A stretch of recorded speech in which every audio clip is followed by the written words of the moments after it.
আমি আমার ফ্যামিলির বড় মেয়ে, আমার লাইফটা এত ভালো ছিল। আসলে কি জানেন, আমি একটা আনলাকি একটা মেয়ে, নাহলে আমার লাইফে কেন এরকম হবে। চালাচ্ছিলাম রাতে, হঠাৎ করে একটা ছেলে আমাকে নক করলো, এত রাত্রে আপনি কেন জাগা? তো আমি একটু রিপ্লাই দিইনি। সকালে লেখছে কেমন আছেন, এই সেই কত কিছু। তার সাথে আমার কথা হইলো, তার প্রোফাইল পিকচার ছিল। হ্যাঁ, প্রোফাইল পিকচারটা দেখে আপনার পছন্দ হয়েছিল? জি, পছন্দ হয়েছিল, একটু ভালো লাগছিল, এজন্য পরে রিপ্লাইটা দিলেন। জি, রিপ্লাই দিছি। এমনিতে তো পছন্দ না হলে রিপ্লাই দেন না। তারপর রিপ্লাই দিলাম, কথা বললাম তার সাথে। একদিন আমাকে বললো যে তোমার আমার পছন্দ হয়, তোমাকে আমার ভালো লাগে। তো হঠাৎ করে একদিন বললো আমি ঢাকায় আসবো, আপনাকে দেখতে আসবো। তো রাত্রে গাড়িতে উঠছে, 10টার দিকে আসছে, দেখলাম। দেখার পর আমার পছন্দ হয়েছে, সামনাসামনি ভালো লাগলো। জি, পছন্দ হয়েছে, সেও আমাকে পছন্দ করছে। তো একটা টাইমে আমাদের মধ্যে একটা সম্পর্ক খুব ভালো চলে আসছে, যেটাকে বলতে পারেন যে তাকে আমি প্রচন্ড ভালোবাসি। তার সাথে আমার সম্পর্কটা খুব ভালো যাচ্ছে। আমি তাকে বললাম যে দেখো, আমাদের সম্পর্কটা আমরা গোপনে রাখি। আমি তো ফ্যামিলির বড় মেয়ে, আমার ভাই বোন আছে, আমার ফ্যামিলি আছে, তাদেরকে দেখতে হয়। এখন আমি সম্পর্কের মধ্যে বিয়েতে যাব না। তো বললো ঠিক আছে, আমি আপনার ফ্যামিলির দায়িত্ব অনেকটা আপনার উপরেই নির্ভর করে। আমার উপরে, জি। তা কি যে বললো যদি বিয়ে না করো আমি মরে যাব, হাত কাটে, এই কাটে, সেই কাটে, যেটা আমি পছন্দ করতাম না। আমি বললাম কি যে দেখো, আমার তো ফ্যামিলি দেখতে হবে, আমার একটা সময় হোক, আমি তোমাকে বিয়ে করবো। তো বললো যে না, আমি তোমাকে বিয়েই করবো। তো আমি বললাম যে ঠিক আছে, তাহলে বিয়ে করলে আসো, তো তাহলে কিন্তু এটা জানাজানি করা যাবে না। তো বললো যে ঠিক আছে। 6 মাস পর আসছে, ফ্যামিলিকে বলে আসছে যে আমি চাকরি করবো ঢাকা। আমরা বিয়ে করলাম, আমাদের বিয়ের কাবিন হচ্ছে 3 লাখ। বিয়ে করার পর আমরা তো ওইভাবে রুম নিয়ে থাকি নাই, যেটাকে বলে হোটেলে, যেটা ওটাতে ওইখানে ছিলাম। তো ঠিক 2 দিন পর থেকে ও আমাকে বলতেছে যে তুমি কারোর সাথে কথা বলতে পারবা না। তো আমি বললাম যে এগুলা কি বলে, অফিসে গেলে কারোর সাথে কথা বলতে পারবা না? তো আমি যেখানে চাকরি করি সেখানে সবার সাথে আমার কথা বলতে হবে, নাহলে কি আমার চাকরি থাকবে? সে কি তখন ঢাকায় থাকতো? যে আমার জন্য ঢাকায় আসছে, ঢাকায় থাকতো, কিছু করতো না? না। তো আমি ওরে যতটুকু পারছি হেল্প করছি, টাকা দিয়েও হেল্প করছেন? জি। তো আমি বললাম কি যে বিয়ে করছো তো আমাকে তোমার বাড়িতে নিয়ে যাও, তোমার ফ্যামিলিকে জানাও। তো বললো কি না, আমার এখন সময় হলে আমি বলবো। আমি বললাম, আমি নিজে বললাম যে আমি সময় হলে বলবো, আমার সময় হয়ে গেছে, তুমি বলো এখন। বলে এখন আমি বলবো না, আমার একটা চাকরি করতে হবে। তো আমি বললাম যে চাকরি তো পরেও করতে পারবা, তুমি তোমার বাসায় নিয়ে যাও, তাই না?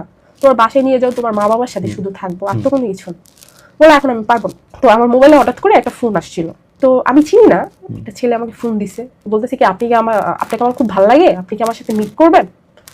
এই ছেলেটা এইভাবে হোয়াটসঅ্যাপে লেখছে। তো আমি তখন যাই না, আমি তখন ঘুমাইছিলাম। ও লেখছে কি জন্য, আপনি কি আমার সাথে থাকতে চান, এই সে কত কিছু, যত বাজে ধরনের পেজেন ও আগে লিখছে, আমার হাজবেন্ড আগে লিখছে। আপনার হয়ে সে রিপ্লাই দিচ্ছে, আপনি তখন তার সাথে ছিলেন, সময় কাটাচ্ছিলেন, ওই সময় সে রিপ্লাই দিচ্ছে, একটা মেয়ে যখন একটা ছেলেকে এটা প্রস্তাব দিয়ে, ছেলে কি রাজি হবে না?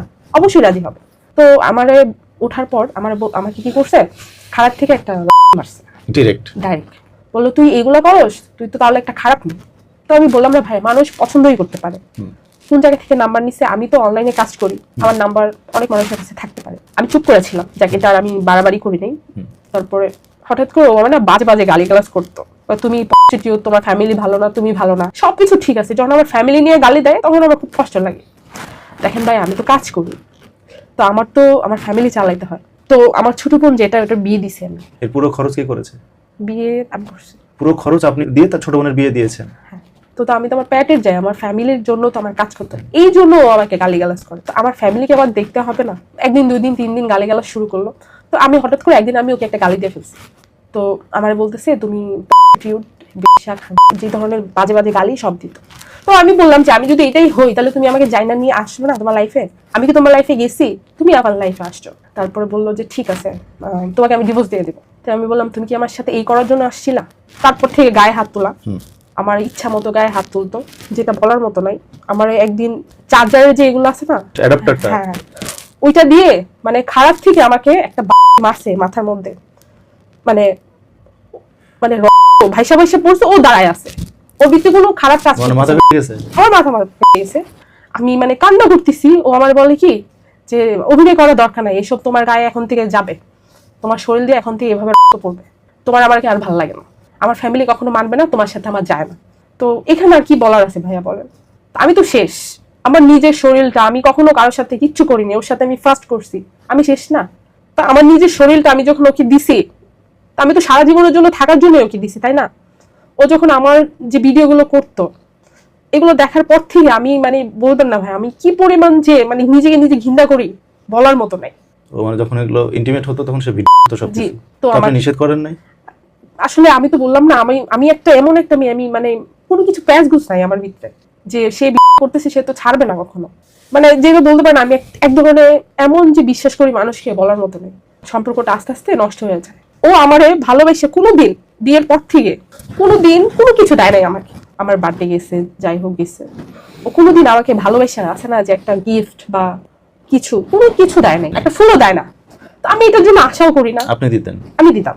আমি আশাও করি না যে এগুলো দিলে কি ভালোবাসা হয়ে যায়। ভালোবাসা তো আসে মন থেকে।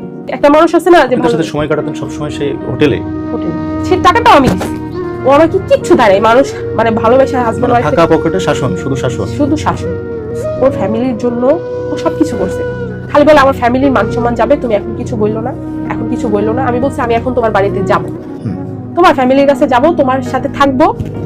তো বলতেছে এখন আমি পারবো না।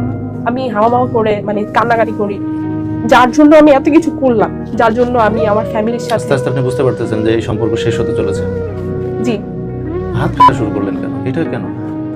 ও আমার বলে কি যে তুমি বাঁচতে চাও? আমি তুই বাঁচতে চাই মানে তাহলে তুমি হাত কাটো, আমার জন্য হাত কাটো, দেখাও তুমি আমার কতটুকু ভালোবাসো, এই সেই কত কিছু। তা আমি হাত কাটতাম ওর জন্য। আর ওটা সে ভিডিও ভিডিও করতো। আমার সবকিছু ওর মোবাইল আছে, যা আছে সবকিছু, আমার হাত কাটা, আমার ভিডিও, আমার যা আছে, আমার 2-3 বছর আগের ভিডিও সব ওর কাছে আছে। আমি অনেক হার্ট, অনেক শক্ত। মায়ের খাওয়ার পর আমি কাঁদি নাই, আমার শরীরে দাগ থাকতো কিন্তু আমি কাঁদি নাই। আমাকে মারার পর ও, আমি যখন কাঁদি তখন আমাকে বলে কয় তোমার চোখ দিয়ে পানি কই, মানে কাঁদলে আমার যদি চোখে পানি না দেখতো তাহলে আমি নাকি ওর জন্য কাঁদতাম। তো এক কথা হচ্ছে আমাকে আর ভালোবাসে না, আমাকে আর চায় না। তো আমি আমি ওরে ছাড়া থাকতে পারি না। আমি ওরে অনেক ভালোবাসি এবং এখনো ভালোবাসি। এমনও গেছে ও আমার মধ্যে পাড়া দিয়ে রাখতো, এই জায়গায় পাড়া দিয়া দাঁড়ায় থাকতো, বেল্ট খুললেও আমার মারছে, মানে মারছে তো মারছে, আমার শরীরে পুরো দাগ। ওর ভিতরে একটু কষ্ট লাগে না? আমি বলছি তুমি আমাকে ডিভোর্স দিয়ে দাও, তোমার যদি এত কষ্ট লাগে বা আমার যদি ভালোই না লাগে তুমি আমাকে ডিভোর্স দিয়ে দাও। তো বললো কি যে ঠিক আছে আমার সবাই আমি ডিভোর্স দিয়ে দিব, তোরে ইউজ করছে আমি এতদিন। ও নাকি আমাকে ইউজ করছে। হাজবেন্ড বউ মানে হাজবেন্ড ওয়াইফ কি একটা স্ত্রীকে ইউজ করতে পারে? তো বিয়েটা কি ইউজ করার জিনিস?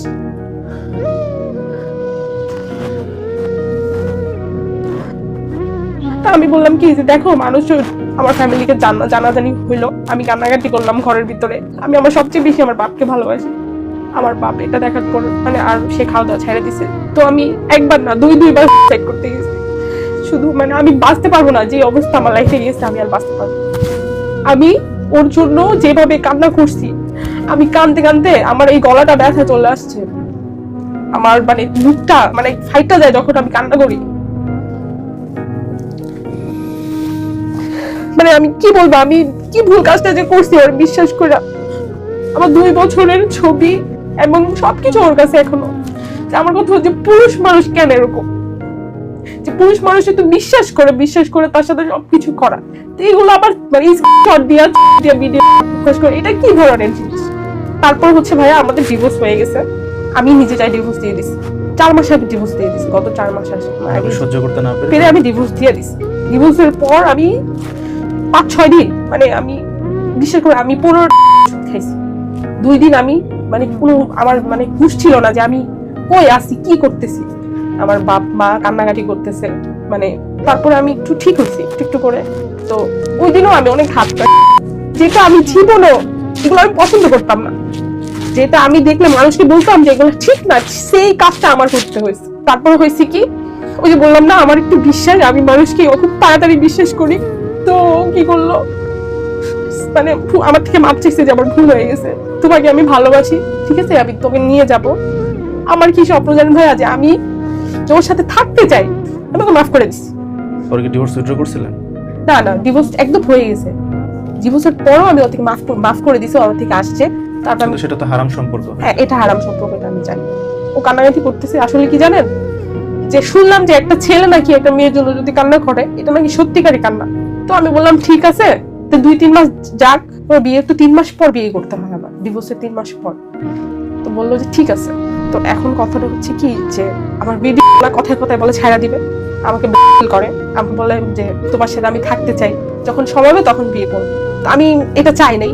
ওই দিনও আমাকে কি করছে, পাশের মার্কেটে আমি একটু জিম করি, তো পাশের মার্কেটে আসছে, আসার পর ওর বেল্ট আছে না, প্যান্টের যে বেল্টটা, আইসা আমাকে ওইখানে শুরু করছে জিমের ভিতরে। হ্যাঁ, আমি নিজের কাছে এত ঘৃণা লাগছে যে আমি কার সাথে সম্পর্ক করছি, কাকে বিয়ে করছি। আমি চাই যে কোনো মানুষ যে মানে ছেলে মানুষকে বিশ্বাস জানে এভাবে না করে, যেমন আমি ওকে বিশ্বাস করছি।